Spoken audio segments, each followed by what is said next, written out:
All right. Moving over to the next fight here. It is a women's flyweight matchup where we got Cong coming in at minus 350, going up against Eduardo Moura, who comes in at plus 285. Now, Wang is slowly distancing herself from that loss she suffered at the hands of Gabriela Fernandez. And that was a fight where, she got clipped, she got hurt, she got club and subbed, essentially, right? She was looking pretty good up until that point, but she got clipped. And that does show that, as good as fighters can be, they are human at the end of the day. They can make mistakes, and fighters can clip them and obviously have success of their own. We see it, often. But that one was very surprising for a lot of people. But we saw a great performance from her in the fight after that against Bruna Brasil. She was able to stop the takedowns, land a few takedowns of her own.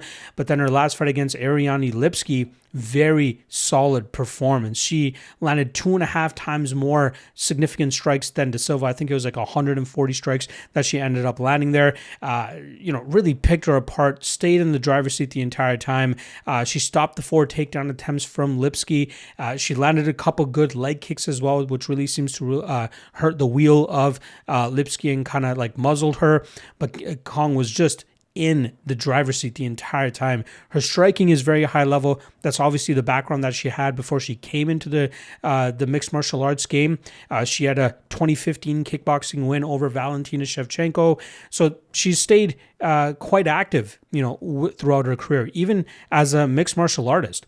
This is going to be the longest time she's been inactive in her professional mixed martial arts career since between her first and second fight.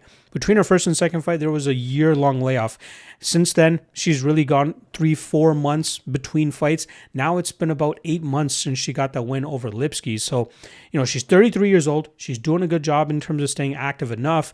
And that built-in storyline that she has against Shevchenko could definitely propel her up the rankings a lot quicker, and she may have already been there should she have not fallen short against Gabriela Fernandez. Now, she's going up against Eduardo Moura, who's doing a decent enough job in terms of working back from her lone professional defeat as well.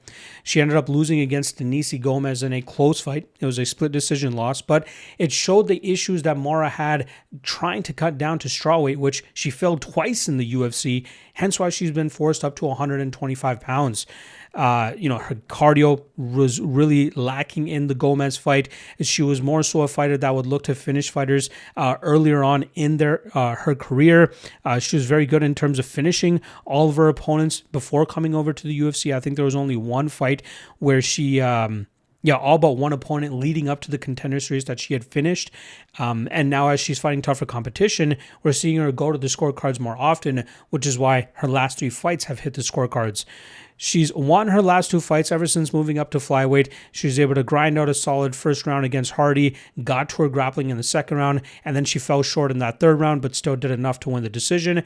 And the similar thing happened against Lauren Murphy last time around.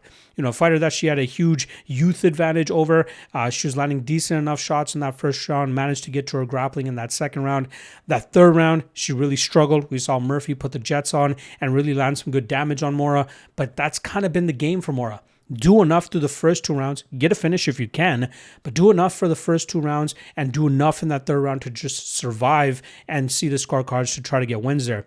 But that's going to get harder and harder to do as she works her way up the division.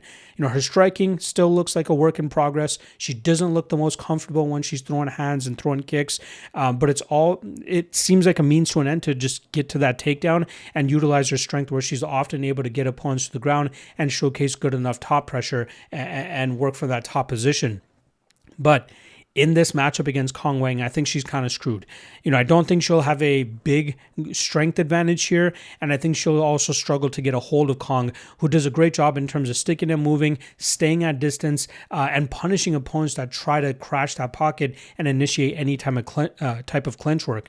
I think this is going to force Moura to work harder than she's used to, and I think that will leave her vulnerable, especially in the third round here, and that's where I think that Cong can really put the pressure on Moura and eventually get a TKO finish. So I don't mind the chalk on Cong.